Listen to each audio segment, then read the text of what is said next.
Sebelum kota-kota disusun dan garis-garis batas membagi benua, dataran luas Amerika merupakan anyaman berdenyut dari beragam bangsa dan suku, masing-masing menggenggam bahasa, adat, dan tatanan hidup yang sakral.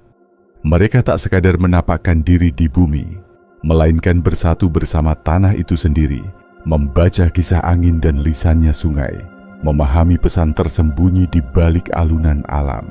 Mereka mengagungkan roh dari hewan, tumbuhan, dan bumi sebagai keberadaan yang hidup, penuh misteri, hidup dalam seimbang, sadar bahwa setiap makhluk, setiap embusan napas saling tersambung secara tak terputus. Bertahun-tahun lamanya, melewati milenium, pengetahuan mereka bercambah, membentuk tatanan sosial yang seirama dengan pola alam, roh, dan komunitasnya. Namun saat penakluk dari jauh tiba, pusaka kebijaksanaan ini dipaksa bisu, dicuri, atau diabaikan. Meski demikian, suara para leluhur, desir angin yang bijak, dan pengetahuan tua tetap bergaung, tersembunyi di lembah, berbisik di rimba, terpahat di lubuk hati mereka yang mau mengingat. Hari ini, kita memulai sebuah perjalanan menelusuri jejak pengetahuan nenek moyang suku-suku Amerika, meresapi apa yang mereka yakini tentang kehidupan, alam, dan jagat raya. Misteri apa yang dahulu mereka pahami dan kini terhapus dari hiruk-pikuk peradaban, serta bagaimana warisan kebijaksanaan ini dapat menuntun kita menuju masa depan yang selaras dan damai. Ini bukan sekadar penelusuran sejarah, melainkan panggilan besar bagi kemanusiaan. Mari kita masuki ranah para penjaga bumi pertama dan temukan lagi kearifan yang tak bisa dihapus waktu. Sebelum tangan asing membelah peta dan konsep kepemilikan menanamkan pemisahan, tanah Amerika telah menjadi pelukan bagi keragaman bangsa-bangsa. Dari tundra Arktik ke hutan tropis selatan, ratusan peradaban bertumbuh, masing-masing dengan dialek, ritual, dan laku hidup sendiri. Namun di balik perbedaan itu, ada satu prinsip yang mengakar. Bumi tak untuk dikuasai, tetapi untuk dimuliakan. Tak satu pun makhluk yang benar-benar memiliki tanah. Semua hanyalah bagian dari jaring kehidupan. Tiap bangsa menyusun semestanya dengan kebijaksanaan mendalam. Lakota di padang luas mengikuti jejak bison, memuliakan mereka sebagai sumber kehidupan dan keseimbangan, sehingga apapun yang diambil tak pernah terbuang percuma.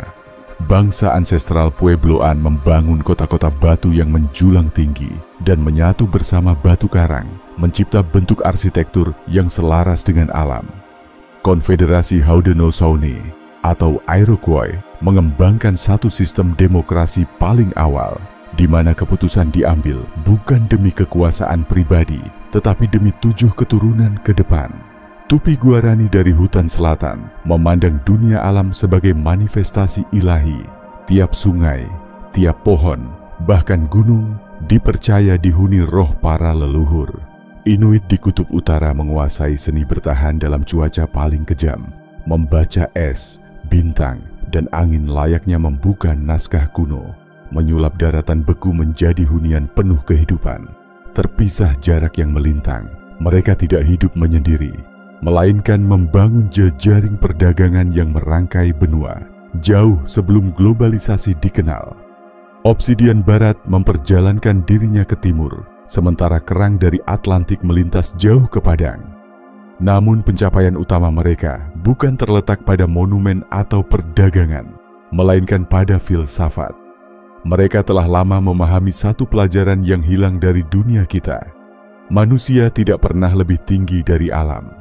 Kita hanyalah satu simpul yang kecil dalam anyaman besar kehidupan. Mengoyak keseimbangan berarti mengundang kehancuran bagi semua. Rumah mereka bukan arena bagi penaklukan, melainkan altar yang dijaga dan dihargai. Meski segalanya berubah, pesan luhur mereka tetap abadi. Satu benua, 1000 suku, satu pelajaran yang terus kita cari maknanya. Lihatlah Konfederasi Haudenosaunee, sebuah tonggak awal konsep demokrasi dunia. 5, kemudian 6, bangsa hebat bersatu dalam satu tatanan pemerintahan yang setara. Setiap keputusan diambil bukan dengan pandangan sesaat, melainkan dengan menimbang 7 keturunan mendatang. Kepemimpinan bukan upaya memaksakan kehendak, tetapi amanah yang didapatkan dan bisa diakhiri jika pengabdian pudar. Sistem ini kelak menjadi ilham bagi fondasi Republik Amerika Serikat. Di ranah barat daya, suku Hopi memilih para tetua sebagai penentu, di mana keputusan lahir dari kejernihan batin, bukan ambisi pribadi.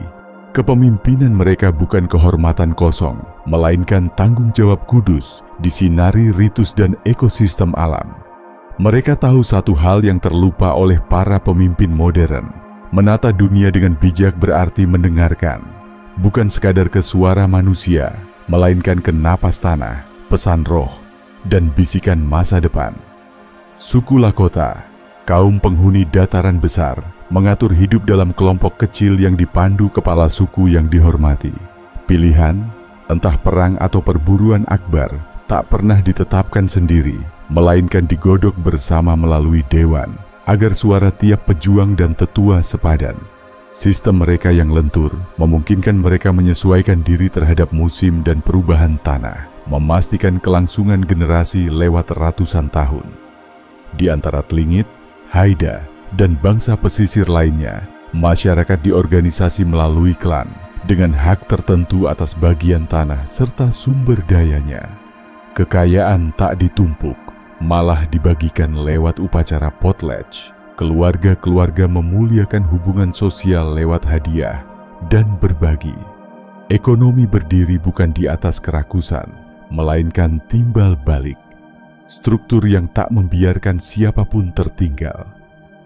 Meski ragam adat memisahkan mereka, satu kebenaran tegak.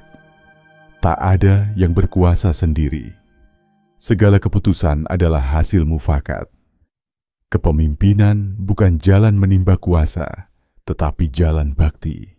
Pemimpin terhebat di mata mereka ialah penjaga. Ia yang mau mendengar, menyerap, dan menanamkan kembali. Dalam dunia kini yang penuh perseteruan, kerakusan, dan visi pendek, agaknya warisan kuno ini belum pernah sedesak hari ini. Bagi orang-orang asli Amerika, spiritualitas bukan lorong terpisah, tetapi napas yang mengalir di tiap laku, di setiap langkah, bunyi, dan detak jantung. Dunia bagi mereka bukan sekadar bentuk fisik, melainkan ranah yang dilimpahi energi tak terlihat. Sungai, gunung, hewan, semua memiliki roh, semua adalah kudus. Ketuhanan tak bersemayam di kejauhan, tetapi menari di setiap sudut semesta.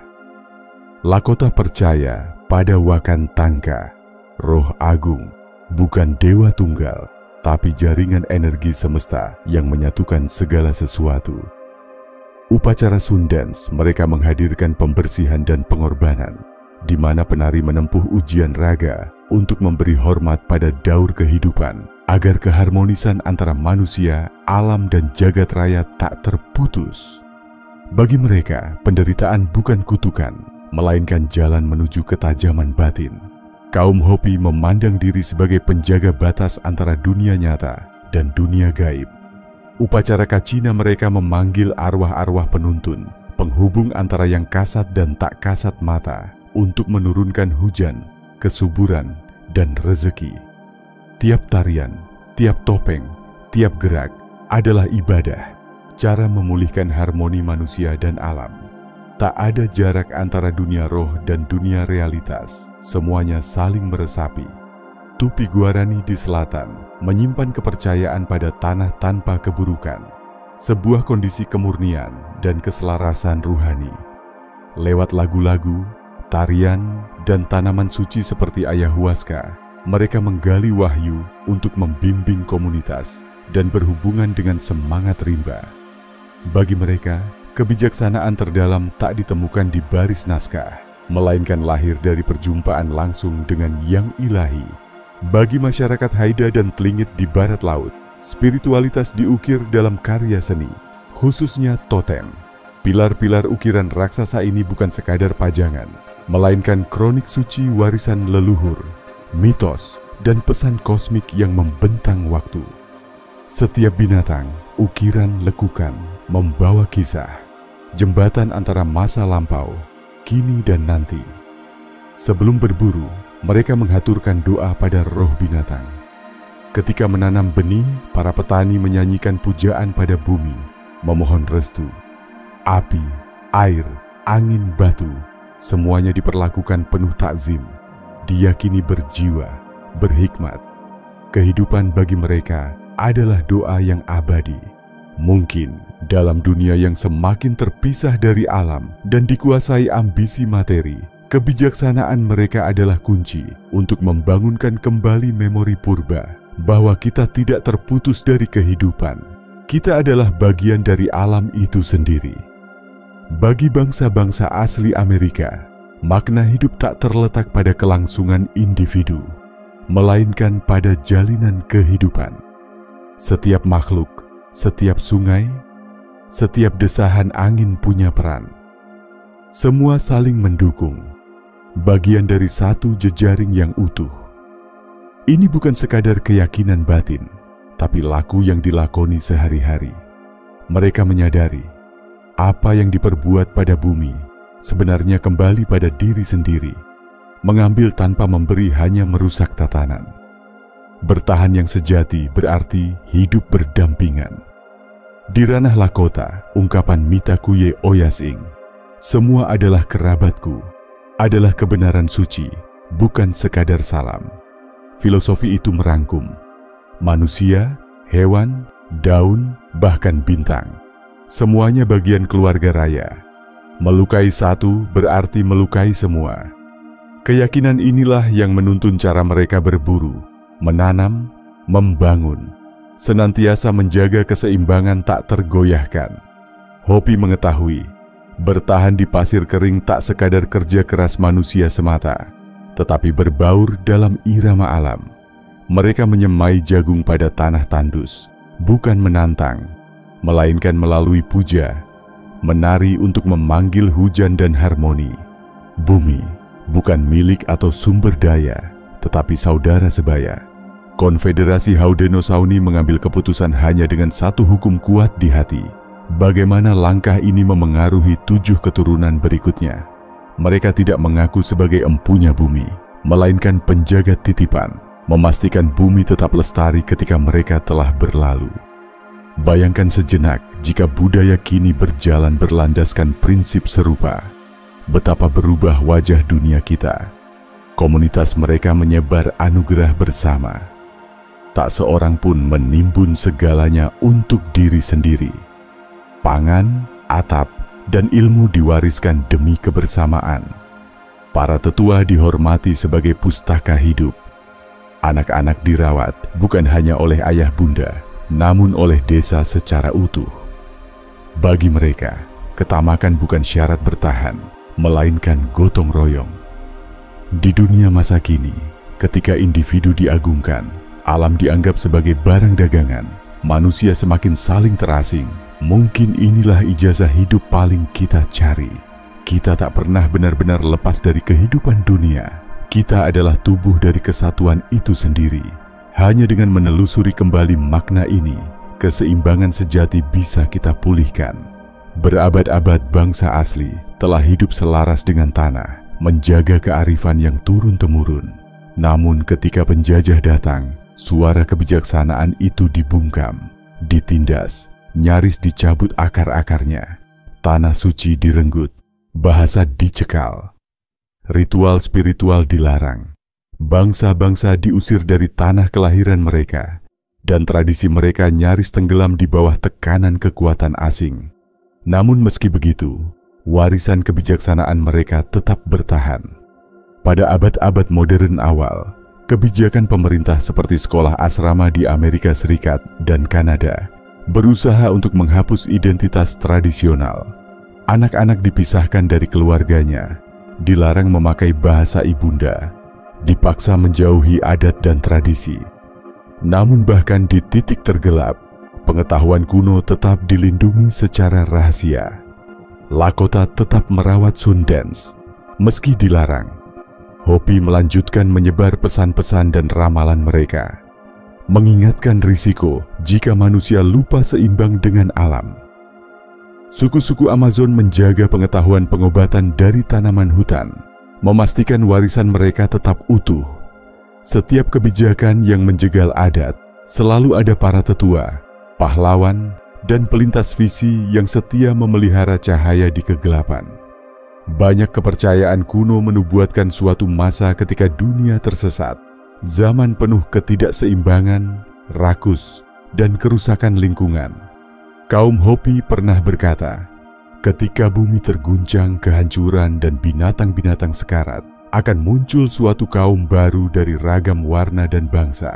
Mereka akan menegakkan kembali harmoni, dikenal sebagai prajurit pelangi. Makna ini jelas, kebijaksanaan leluhur bukan hanya hembusan masa lampau, tetapi juga penuntun masa depan. Bahkan kini, warisan mereka lebih penting dari sebelumnya. Cara hidup bangsa asli bukan upaya menaklukkan, melainkan hidup bersama. Mereka tahu bahwa alam tak pantas diperlakukan bak lawan, tetapi mesti disanjung seperti rumah sejati. Kekayaan sesungguhnya tak diukur dengan harta, tapi oleh keseimbangan dan rasa hormat. Hidup diarahkan bukan hanya untuk hari ini, tapi demi 7 keturunan berikut. Hari ini, ketika dunia menghadapi krisis ekologi, perpecahan, dan kehampaan spiritual, warisan mereka menunjukkan peta pulang menuju keseimbangan sejati. Karena ajaran leluhur tak pernah padam, ia sabar menunggu untuk kita dengarkan lagi. Terima kasih telah meluangkan waktu untuk bersama di perjalanan ini. Jika Anda merasa disentuh oleh pesan ini, silakan bagikan perjalanan batin Anda di kolom komentar dan temani kami untuk penelusuran berikutnya. Langganilah agar kita tetap terhubung dalam lingkaran kebijaksanaan ini.